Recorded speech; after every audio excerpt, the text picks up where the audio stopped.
ஜய ஜய சங்கர ஹர ஹர சங்கர.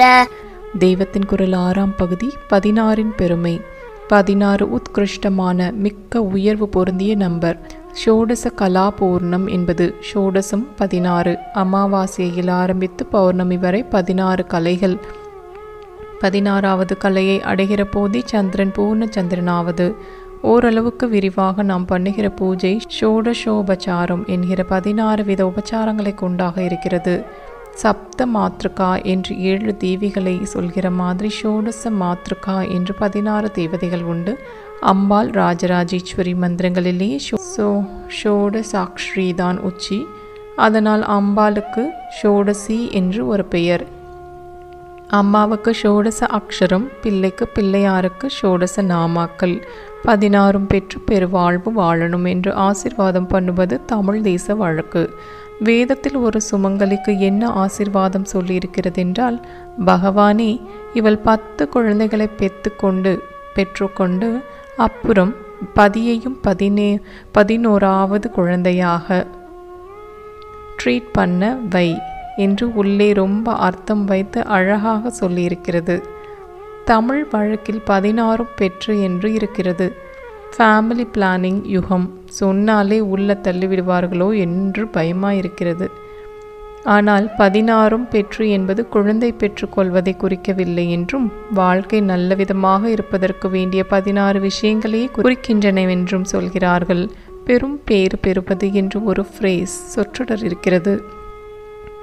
பெறப்படுவதுதான் பேறு. பிரசவ காலத்தை பேற்று காலம் என்பது அதனால்தான். பெரும் பேறு என்கிற போது ரொம்ப பாக்கியவசமான ஒன்று, அதிருஷ்டவசமான ஒன்று என்ற அர்த்தத்தில் சொல்கிறோம். நாம ஒன்றும் பாடுபடாமல் ஈஸ்வர அனுகிரகத்தால் பெற்றுக்கொள்வதையே இங்கே பேறு என்பது. கிஃப்டட் என்று இதே அர்த்தத்தில் அவர்களும் நாட்டினரும் சொல்கிறார்கள். இம்மாதிரியான 16 பேறுகளை பெறுவதில்தான் 16 பெற்று என்பது. ஈஸ்வரன் அருளில் தன்னியல்பாக கிடைப்பவை மட்டுமின்றி நாம முயற்சி பண்ணி உழைத்து பெறக்கூடியனவும் இவற்றில் உண்டு. யோசித்து பார்த்தால் நாம் ஒன்றும் செய்யாமல் பிறக்கும் போதே அவன் கொடையாக கிடைப்பதும் கூட பூர்வ ஜென்மாவில் நாம் இருந்ததையும் பண்ணினதையும் வைத்து அவன் கொடுத்ததுதான் என்று தெரியும். நம் கர்மாவுக்காக கிடைக்க வேண்டிய நல்லதுகளையே அவன் கருணையால் கொஞ்சம் கூட போட்டு கொடுத்திருக்கலாம். அப்படி பேறு பெற்றவனே அதிர்ஷ்டக்காரன் என்கிறோம். நம் அறிவால் காண முடியாமல் அதிருஷ்டமாக, அதிருஷ்டம் என்றால் காண முடியாதது என்றே நேரர்த்தம் உள்ள பூர்வ சுக்ருத்த பலனைத்தான் சாஸ்திரம் அதிருஷ்ட பலன் என்பதே. எந்த ஒரு வழிபாடும் ஆரம்பிக்கும் போது இதற்காக இந்த பூஜை பண்ணுகிறேன் என்று சங்கல்பம் செய்து கொள்ள வேண்டும்.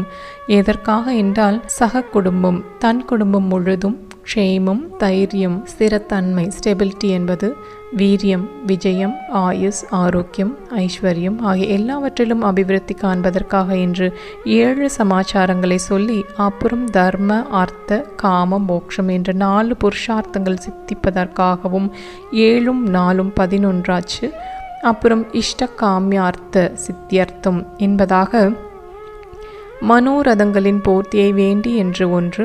இதோடு 12 சமஸ்த மங்களங்களும் கிடைப்பதற்காக, சமஸ்த துரிதங்களும் அதாவது பாபங்களும் ஒடுங்கி போவதற்காக என்று மேலும் 2 கூட்டி இதோடு 14 விஷயங்களாச்சு. அப்புறம் புத்திர பௌத்திரர்கள் அபிவிருத்தி ஆவதற்காக என்று 15வது. கடைசியாக இந்த சுவாமிக்கு பூஜையோ அவருக்கு பிரீத்தி ஏற்பட்டு அவர் பிரசாதத்தால் நம் அபீஷ்டம் எல்லாம் நிறைவேறணும் என்று 16 விஷயங்களை பிரார்த்தித்து சங்கல்பத்தை பூர்த்தி செய்ய வேண்டும். இதில் லௌகிகம் ஜாஸ்தி இருக்கிறது என்று நினைப்பவர்கள் முடிவாக இன்னும் 2 சேர்த்து கொள்வார்கள். ஞானம், வைராக்கியம் என்ற 2 சித்திப்பதற்காக ஞான வைராக்கிய சித்தியர்த்தம் என்று சேர்த்து கொள்வார்கள். 16 பெற்று என்று தமிழ் வழக்கில் சொல்லும் 16இல் ஏறக்குறைய இப்போது நான் சொன்ன 16 சமாச்சாரங்களும் வந்து விடுவதாக ஞாபகம். சரியாக நினைக்கவில்லை. வீரிய, விஜய என்று இதில் வருவது போலவே வீறு, விசயம் என்று அதில் அடுத்தடுத்து வரும் என்று மட்டும் ஞாபகம் இருக்கிறது. பேறுகள் 16, பிள்ளையாருக்கு பேர்கள் 16. ஜெய ஜெய சங்கர ஹர ஹர சங்கர.